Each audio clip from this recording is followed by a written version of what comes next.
Hello everyone, welcome back to my channel. आज हम लोग स्टार्ट कर रहे हैं GIC and integrate home science के लिए प्रिपरेशन। जैसा कि आपको सिलेबस में मैं प्रीवियस वीडियो में बता चुकी हूँ कि क्या क्या आता है इसमें, किस तरीके से प्रिपरेशन हम करेंगे और कैसे स्टेप बाय स्टेप पूरे सिलेबस को हम लोग विद इन टाइम कंप्लीट कर लेंगे। तो आपका जो जर्नल का पेपर है वो आपको खुद से प्रिपेयर करना है, जैसे भी आप जो भी मेथड यूज़ कर सकते हैं। और जो आपका होम साइंस का पार्ट है वहाँ उसको हम कवर करेंगे। तो हमारा जो सिलेबस हमने आपको अपलोड किया है उसमें सबसे पहला आपका ह्यूमन फिजियोलॉजी में सेल्स एंड टिश्यूज़ के बारे में बात की गई है। तो हम लोग पहले सेल्स को देख लेते हैं कि सेल्स होती क्या है और उससे क्या क्या इंपॉर्टेंट पॉइंट्स हैं जो पिकअप हो सकते हैं, जो आपसे पूछे जा सकते हैं। उन सभी को आज हम लोग डिस्कस करेंगे। तो स्टार्ट करते हैं सेल वाले टॉपिक को, और बहुत ही इम्पॉर्टेंट पॉइंट्स को, इनफैक्ट सारे ही इम्पॉर्टेंट पॉइंट जो कि सेल से आपसे पूछे जा सकते हैं उनको हम लोग प्रिपेयर करने की कोशिश करेंगे। सबसे पहले जैसे कि यूनिट फर्स्ट है, ह्यूमन फिजियोलॉजी है ये, और इसमें हम लोग सेल्स एंड टिश्यू सिस्टम को देखेंगे। ठीक है, तो ये सारी चीज़ें हो गई हमारी बेसिक जो हमको यहाँ पर देखनी है। सबसे पहला पॉइंट आता है, सेल्स से स्टार्ट करते हैं। जीवों की जो सूक्ष्म रचनात्मक एवं क्रियात्मक इकाई होती है वो कोशिका होती है। बहुत ही बेसिक सा क्वेश्चन है लेकिन इंपॉर्टेंट क्वेश्चन है जो कि आपका फ्रिक्वेंटली पूछा जाता है। अगर आपने रिसेंटली टीजीटी और पीजीटी का पेपर दिया होगा 2021 का, तो आपको मालूम होगा कि किस तरीके के क्वेश्चन सेल्स से और टिश्यूज से अभी इस बार उठकर आए हैं। तो हम लोग कोई भी छोटी छोटी चीज़ों को नहीं छोड़ेंगे, क्योंकि वो बहुत बेसिक सी चीज़ें भी पूछते हैं जिनको हम लोग ये सोच के छोड़ देते हैं कि अरे ये बहुत बेसिक है, इसमें से पेपर नहीं आ सकता है। ठीक है, तो आपकी सूक्ष्म इकाई क्या होती है? सेल्स होती हैं। आपकी स्ट्रक्चरल एंड जो वर्किंग यूनिट सबसे छोटी होती है वो आपकी सेल्स होती हैं।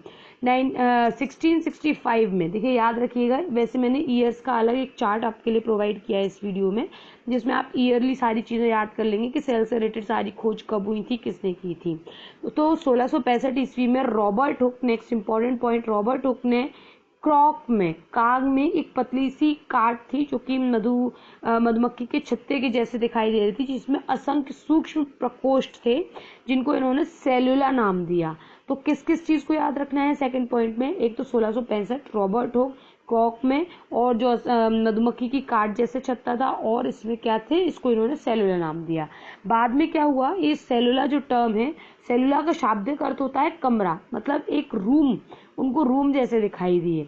बाद में क्या हुआ कि जो सेलुला नाम था उसको कन्वर्ट करके इन्होंने सेल में चेंज कर दिया, यानी कि कोशिका नाम रख दिया गया। पहला नाम अगर आपसे पूछा जाए 1665 वाला, तो वो सेलुला था, दैट मीन्स अ रूम, कमरा था, और उसको बाद में कन्वर्ट करके सेल रख दिया गया। मानव शरीर में लगभग कितनी कोशिकाएं होती हैं? देखिए आरबीसी, डब्ल्यूबीसी कितनी होती हैं, सेल्स कितनी होती हैं, क्वेश्चन आपसे पूछे जाते हैं। तो याद रखिएगा 6/10⁻11 सेल्स आपकी मानव शरीर में लगभग पाई जाती हैं। सूक्ष्मदर्शी से अगर हम देखें तो इसमें आपकी सेल मेम्ब्रेन देखने को मिलती है, साइटोप्लाज्म, और आपका न्यूक्लियस देखने को मिलता है। देखिए I will highly suggest you कि आप इंग्लिश टर्म्स को ही याद करें, क्योंकि वो इंग्लिश टर्म्स को हिंदी में लिखकर आपको दे देते हैं। फिर अगर जो स्टूडेंट्स हिंदी मीडियम से पढ़ रहे हैं, जो इन्होंने हिंदी के टर्म्स याद किए हैं, उनके लिए बहुत कन्फ्यूजन हो जाती है।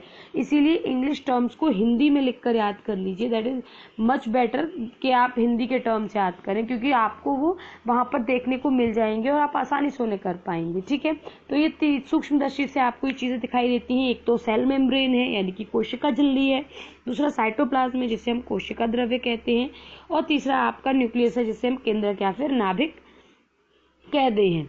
अब कोशिका कला क्या होती है? कोशिका कला जो जीव द्रव्य के चारों फॉस्फोलिपिड और प्रोटीन से जो बनी हुई होती है उसे हम कोशिका कला कहते हैं।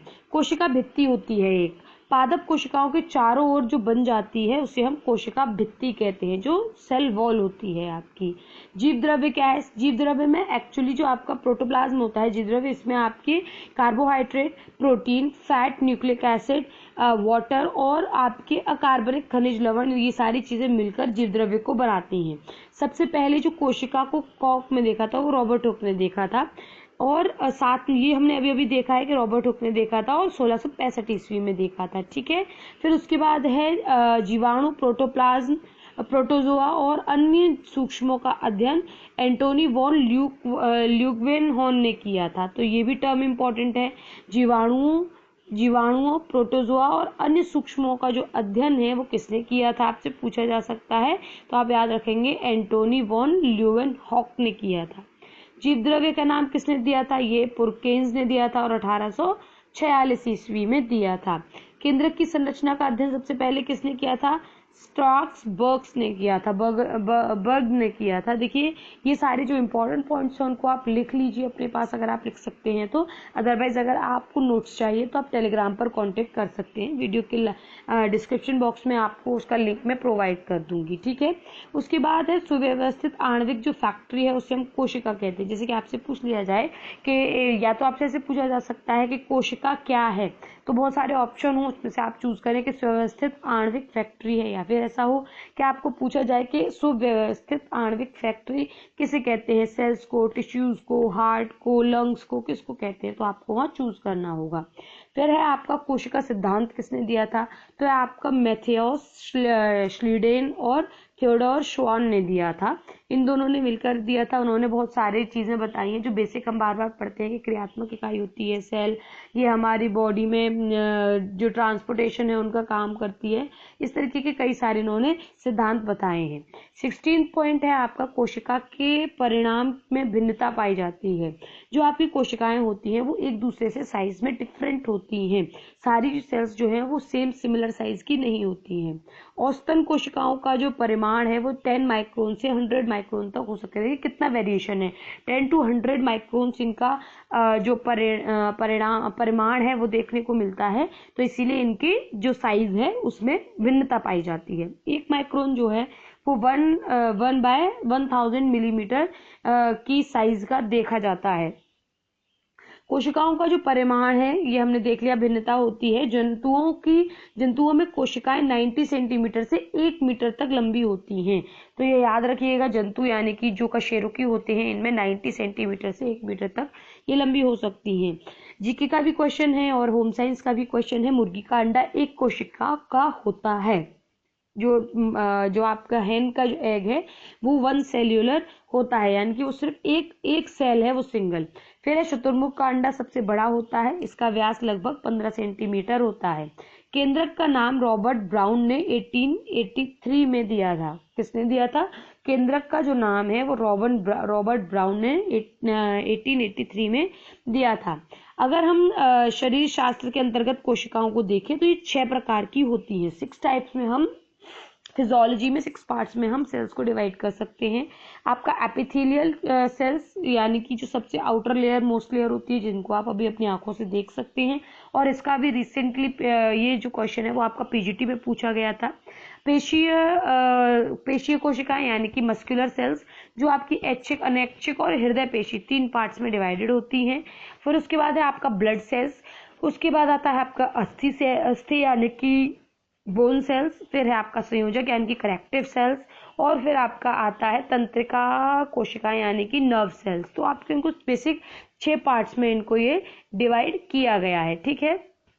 कोशिकाओं के शरीर के अंगों को सुरक्षा के लिए महीन झिल्ली का जो निर्माण करती है वो एपिथेलियल सेल करती है। पीजीटी में रिसेंटली यही क्वेश्चन आया था। शरीर के सभी भागों में ये पाई जाती हैं। एपिथेलियल टिश्यू से रिलेटेड पॉइंट्स हैं। अब ये जो एपिथेलियल टिश्यूज होते हैं चपटी कोशिकाएं होती हैं, इनमें कोई रक्त स्थान नहीं होता है। जैसे कि आप भी अपनी स्किन में देख सकते हैं, कोई स्पेस तो आपको दिखाई नहीं देता है, सब एक दूसरे से एकदम पास कनेक्टेड होती हैं। इनमें अंतःकोशिकीय पदार्थ नहीं पाया जाता है।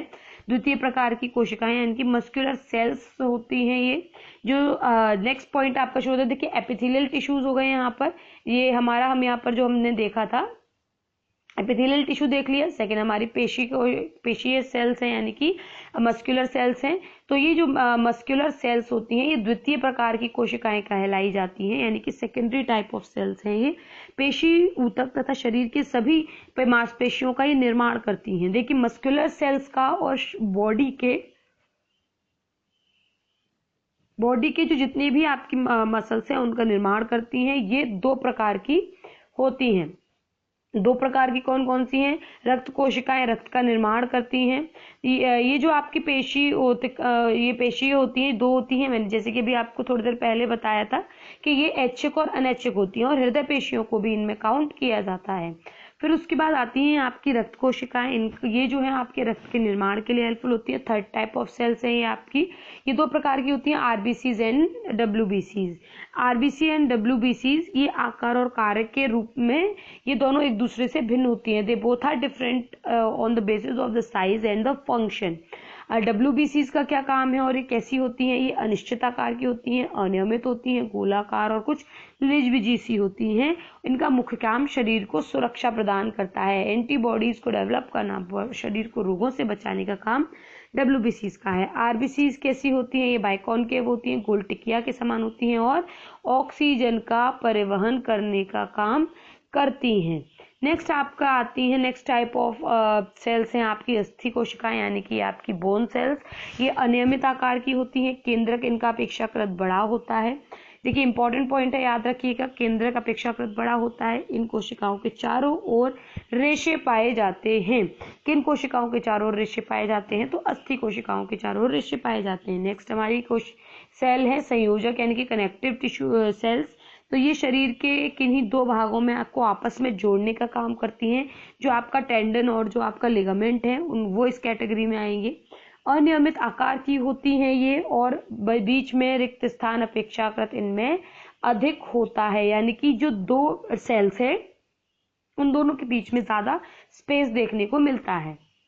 जीवन का मूल आधार जो है वो प्रोटोप्लाज्म होता है। अगर आपसे पूछा जाए कि जीवन का मूल आधार क्या होता है तो प्रोटोप्लाज्म, जिसे हम हिंदी में जीव द्रव्य कहते हैं।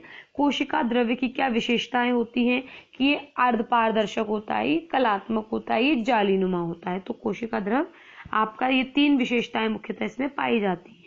नेक्स्ट आपका आता है कोशिका द्रव्य में पाई जाने वाली कौन कौन सी संरचनाएं हैं। तो कोशिका द्रव्य में आपका माइटोकॉन्ड्रिया होता है, गोल्जी होता है, सेंट्रोसोम, राइजोसोम, लाइजोसोम, एंडोप्लाज्मिक और रेटिकुलम, ये सारी ही चीजें आपकी कोशिका द्रव्य में पाई जाती हैं। पॉइंट 37 पर आते हैं, केंद्रक। केंद्रक झिल्ली द्वारा ढका रहता है। जो केंद्रक है, जो आपका न्यूक्लियस है, वो न्यूक्लियस सेल वॉल के थ्रू ये कवर अप रहता है।